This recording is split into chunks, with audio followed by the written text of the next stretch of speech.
warahmatullahi wabarakatuh. Kalian mahasiswa Demat Promosi Kesehatan dari Politeknik Jakarta 3 dengan saya Amalia Friginindita. Saya Jihanur Afifah.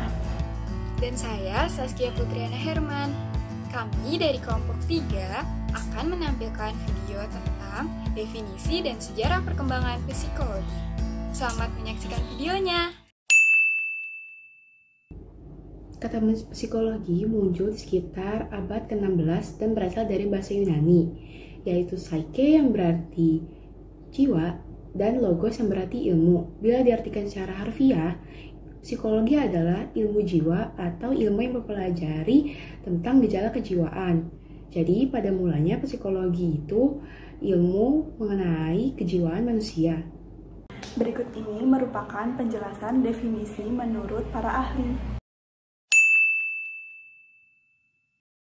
Ada berbagai definisi psikologi yang dikemukakan oleh para ahli. Di antaranya adalah Muczynski pada tahun 1987 di halaman 3. Ia mengatakan bahwa psychology is defined as the scientific study of behavior, yang artinya psikologi diartikan sebagai studi ilmiah tentang perilaku. Selanjutnya menurut Spector 2008 halaman 5, ia menjelaskan bahwa psychology is the science of human and non-human behavior, cognition, emotion, and motivation. Yang artinya, psikologi adalah ilmu tentang perilaku, kognisi, emosi, dan motivasi manusia dan bukan manusia. Sementara itu, menurut Charles J. Morris dan Albert A. Maisto menyatakan sebagai berikut. Psychology is the scientific study of behavior and mental process, yang artinya psikologi adalah studi ilmiah tentang perilaku dan proses mental. Menurut Sarlito W. Sarwono, psikologi adalah ilmu pengetahuan yang mempelajari tingkah laku manusia dalam hubungannya dengan lingkungan. Sedangkan psikologi menurut Kartini Kartono, psikologi adalah ilmu pengetahuan tentang tingkah laku dan kehidupan psikis manusia. Berdasarkan beberapa pengertian psikologi, pada dasarnya psikologi menyentuh banyak bidang kehidupan dari organisme, baik manusia maupun hewan. Dalam hal ini, psikologi berhubungan dengan penyelidikan mengenai bagaimana dan mengapa organisme-organisme tersebut melakukan apa yang mereka lakukan. Namun secara spesifik, psikologi lebih banyak dikaitkan dengan kehidupan organisme manusia.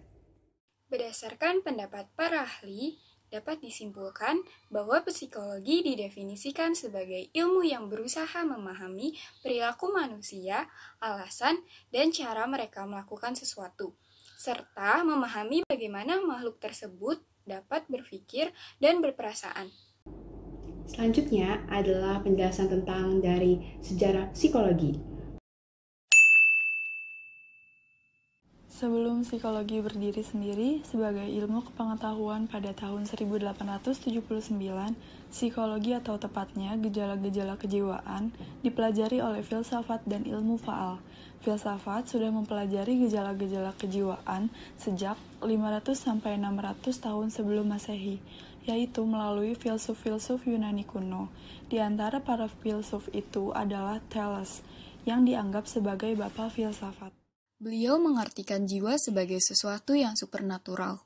Jadi jiwa itu tidak ada, karena menurut beliau, yang ada di alam ini hanyalah gejala alam atau natural phenomena, dan semua gejala alam berasal dari air.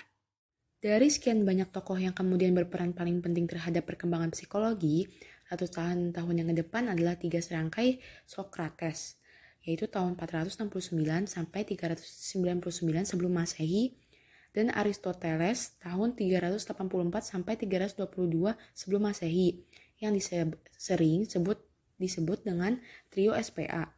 Plato adalah murid Socrates dan Aristoteles merupakan murid Plato. Socrates memperkenalkan teknik metics, yaitu wawancara untuk memancing keluar pikiran-pikiran dari seseorang. Ia percaya bahwa pikiran-pikiran itu mencerminkan keberadaan jiwa di balik tubuh manusia. Plato kemudian berteori bahwa jiwa manusia mulai masuk ke tubuh sejak manusia ada dalam kandungan, mirip konsep agama Islam, Kristen, dan Yahudi. dan mempunyai 3 fungsi, yaitu logistikon di dada dan abdomen atau kehendak, yang berpusat di perut. Mirip dengan konsep jiwa menurut Ki Hajar Dewantara yang terdiri dari cipta, rasa, dan karsa. Aristoteles menyumbangkan pikiran yang sangat penting dalam tulisannya berjudul Dianima. Dia mengatakan bahwa makhluk hidup terbagi dalam 3 golongan, yaitu anima vegetativa, tumbuh-tumbuhan, anima sensitiva, hewan, dan anima intellectiva, manusia. Hewan berbeda dari tumbuh-tumbuhan karena hewan berindra, sensitiva, sedangkan tumbuh-tumbuhan tidak.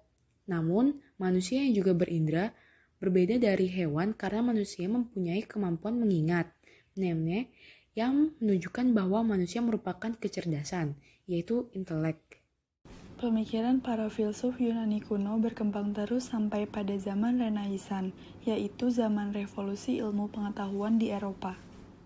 Pada era ini, René Descartes pada tahun 1596 sampai 1650, seorang filsuf Prancis mencetuskan definisi bahwa ilmu jiwa psikologi adalah ilmu tentang kesadaran. Ia mengemukakan motonya yang terkenal, cogito ergo sum, artinya, saya berpikir maka saya ada, karena menurut beliau segala sesuatu di dunia ini tidak ada yang dapat dipastikan kecuali pikirannya sendiri.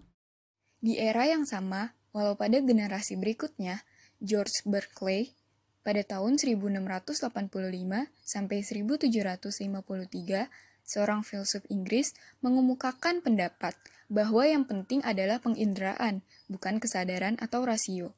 Menurutnya, segala sesuatu berawal dari penginderaan. Rasio hanya mengikuti apa yang diserap oleh penginderaan. Oleh karena itu, dalam pandangan Berkeley, psikologi adalah ilmu tentang penginderaan atau persepsi. Era ilmu fal dimulai pasca Renaissance. Para ahli ilmu fal fisiologi ketika itu khususnya para dokter mulai tertarik pada masalah-masalah kejiwaan. Pada saat itu, dengan berkembangannya ilmu pengetahuan di negara-negara Eropa, khususnya di bidang fisika, yaitu ilmu alam dan biologi, para ahli ilmu fal berpendapat bahwa jiwa erat sekali hubungan dengan susunan syaraf dan refleks-refleks. Dimulai dengan Sir Charles Bell pada tahun 1774 sampai 1842 di Inggris dan Francois Magendie pada tahun 1783 sampai 1855 di Prancis yang menemukan syaraf-syaraf sensorik atau penginderaan dan syaraf-syaraf motorik yang mempengaruhi gerak dan kelenjar-kelenjar. Para ahli kemudian menemukan berbagai hal, antara lain pusat bicara di otak menurut Paula Broca pada tahun 1824 sampai 1880 di Jerman dan mekanisme refleks Marcel Hall pada tahun 1790 sampai 1857 di Inggris. Setelah penemuan-penemuan ini, timbullah definisi-definisi tentang psikologi yang mengaitkan tingkah laku dengan refleks. Ivan Pavlov pada tahun 1849 sampai 1936 di Rusia, ia mendefinisikan psikologi sebagai ilmu tentang refleks dan karena itu psikologi tidak berbeda dari ilmu faal. Dapat disimpulkan bahwa sejarah psikologi tidak terlepas dari para ahli-ahli yang berkontribusi di dalamnya. Namun pada saat ini para psikologi tidak menganut aliran manapun, karena mereka menggunakan dan mengembangkan teori psikologi yang lebih objektif dari aliran tersebut, saling melengkapi dan saling menyempurnakan satu sama lain. Setelah menyaksikan video tentang definisi dan sejarah perkembangan psikologi, dapat kami simpulkan bahwa psikologi merupakan ilmu pengetahuan atau ilmu terapan yang mempelajari tentang jiwa, kejiwaan manusia, perilaku manusia, dan cara mereka berperasaan. Psikologi saat ini tidak terlepas dari perkembangan teori-teori para ahli, sehingga terbentuklah psikologi yang lebih objektif. Psikologi yang terbentuk dari aliran-aliran para ahli yang saling melengkapi dan menyempurnakan satu sama lain. Terima kasih telah menyaksikan video dari kami. Semoga video kami dapat bermanfaat bagi kalian. Mohon maaf jika terdapat kekurangan, jangan lupa di like dan di share. Wassalamualaikum warahmatullahi wabarakatuh.